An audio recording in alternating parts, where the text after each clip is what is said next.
What is homomorphic encryption?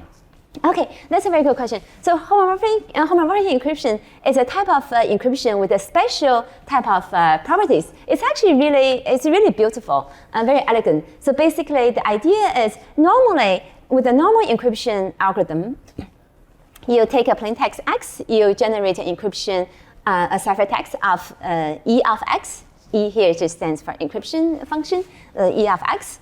And for normal encryption, then you get take a plain text X, you get E of X, and you take plain text Y, you get E of Y. But for normal encryption, E of X and E of Y, in this case, they don't really have any particular relations and so on.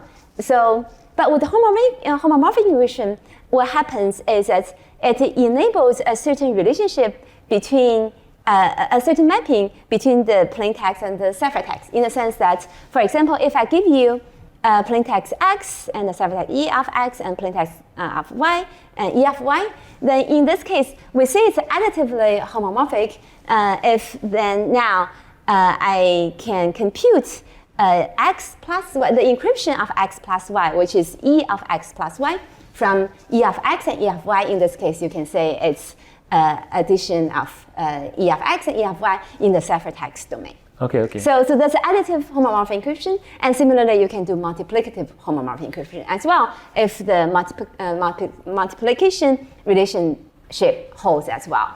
And then if the encryption algorithm satisfies both or enables both, then we call it fully homomorphic encryption. And then so what does that enable for us? What does that kind of encryption enable us relative to maybe other kinds of encryption?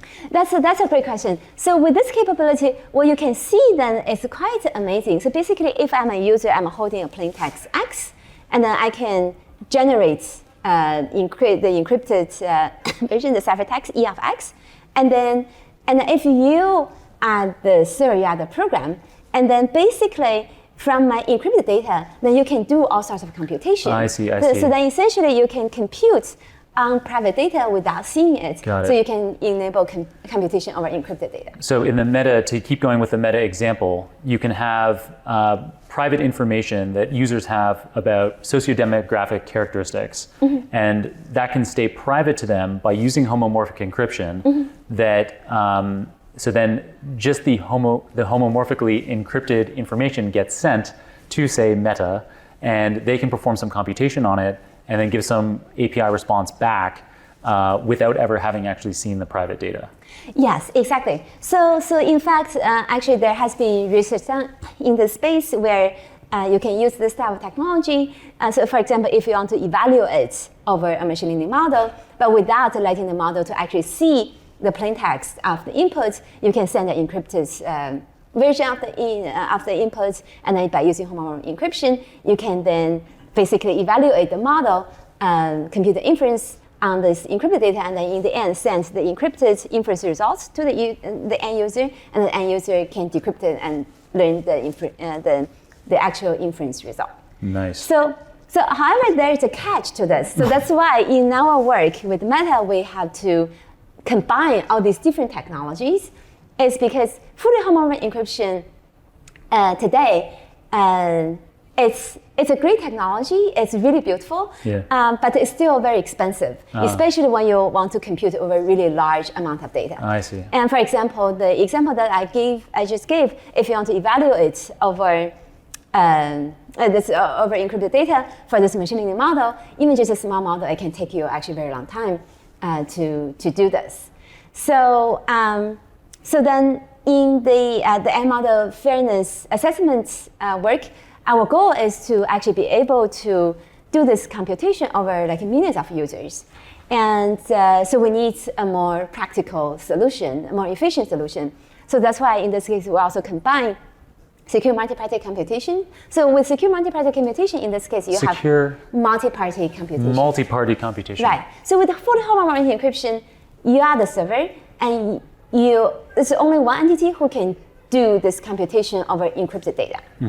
But however, with secure multi-party computation, you do secret sharing across multiple parties, so that each party actually doesn't know the actual secrets. Right. But then altogether, in collaboration, they can actually compute the Right. results, and then it's also a form of computation over encrypted data.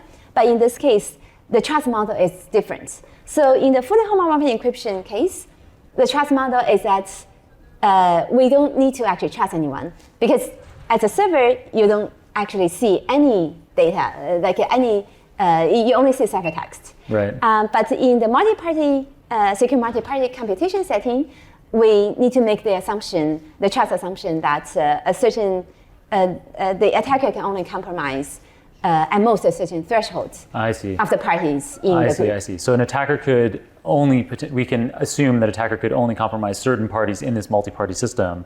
And so even if an attacker got access, they wouldn't be able to combine the information together. If they only have access to at most a certain threshold, Right. a number of servers. And but the advantage of this approach is that the computation is cheaper than in certain cases, than in certain settings, than fully homomorphic encryption. So that's why in our work with Meta, we actually combined these different technologies to ensure that we have the most efficient solution and at the same time have the better privacy protection as well.